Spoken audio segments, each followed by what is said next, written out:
Now, there's a 9-hour time difference with Australia, so doing a live interview with there is not very easy. But earlier on today, I spoke exclusively to Tony Abbott, former Australian Prime Minister from 2013 to 2015.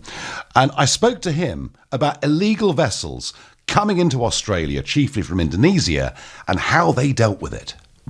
We had a similar situation, in some respects at least, back in the Rudd-Gillard era. The Australian Navy was patrolling the seas between Java and Christmas Island. We were routinely coming across people smuggling boats. Inevitably, these boats were unseaworthy. Our Navy picked up the passengers and took them to Christmas Island, which was exactly what they wanted. So it wasn't a coast guard so much as a coast guide. And our Navy was effectively acting almost as an agent for the people smugglers. Like a taxi. Now, it just a water taxi service for people smugglers. Now, the Navy didn't like it. They hated it because they could see what was going on here. They could see that the people smugglers were effectively having a lend of us. But the bleeding hearts that were then in charge of the Australian government said, well, what option have we got? Well, if you keep giving the people smugglers a product to sell, you will keep getting people smuggling. And if you have people smuggling, inevitably you'll have deaths at sea. And the estimate is that something between 2 and 3% of those who set out, over 1,000 people in this case, died at sea in that period between when I stopped the boats and after Kevin Rudd and others had started them up again. So, look, you've got to be firm to be fair. You've got to be tough to be kind in the end. And the kindest thing you can do is close down the people smuggling trade. And that means as soon as you come across a people smuggling boat, stopping it and taking it back to the place from which it came.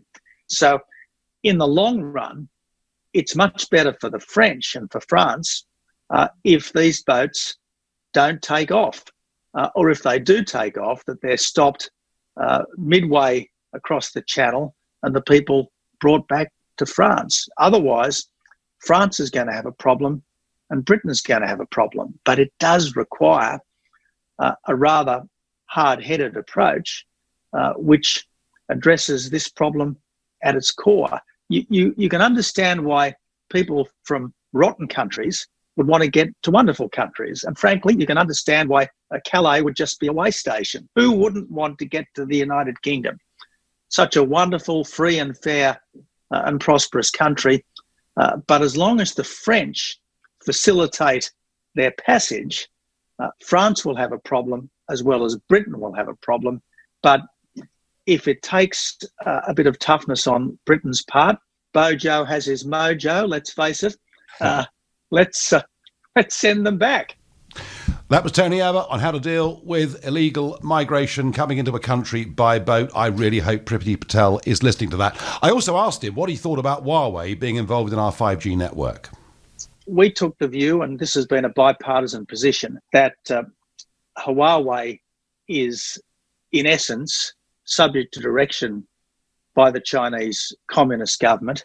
In fact, at Chinese law, all businesses are required to obey all the dictates of the Chinese Communist government, and the Chinese Communist government is vastly more risk at doing what it wants than any Western democratic government is. And why would you allow into the heart of your sensitive telecommunications infrastructure an entity which is effectively an agent for the Chinese Communist government, which it's more and more clear is no longer a good international citizen, but a pretty threatening international bully. So I hope that the reconsideration of Huawei's participation in Britain's 5G network can go ahead.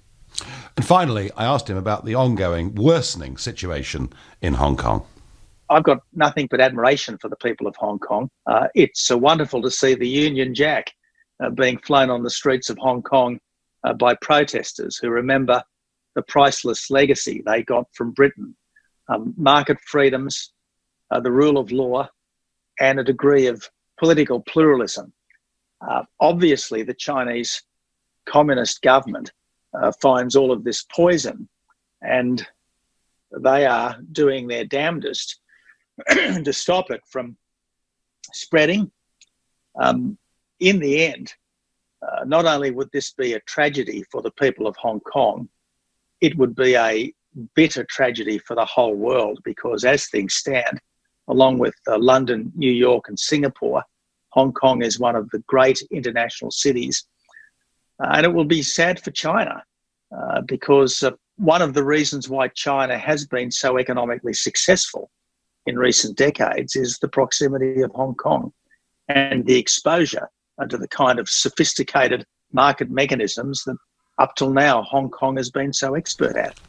Well, that was my chat with Tony Abbott earlier on today. There's a longer version of that out there on the internet. And on Hong Kong, yesterday on the show, we had a heartfelt plea from one of the leaders there of the pro-democracy movement, Jonathan Wong, who implored us, and we promised him, Joshua Wong, we promised him that we would write to Boris Johnson to say, can you please take the lead in this? Don't just go along and co-sign letters with Australia and Canada. Take the lead on this because, this was a former British colony. Well, we didn't need to do it because a letter was sent today to Dominic Raab, our Foreign Secretary, and it was sent by 7 former Foreign Secretaries headed up by Sir Malcolm Rifkind. And this is what they said.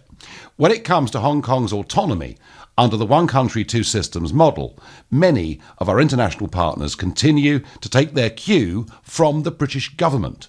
I'm sure you would agree, as a co-signatory of the Sino-British Joint Declaration, the UK must be seen to be leading and coordinating the international response to this crisis and ensuring the integrity of the treaty lodged at the United Nations in 1985, one country, two systems. So, Joshua Wong, we haven't needed to do it because 7 former foreign secretaries have, and Boris Johnson does. We have a moral obligation here. He's got to take the lead on Hong Kong.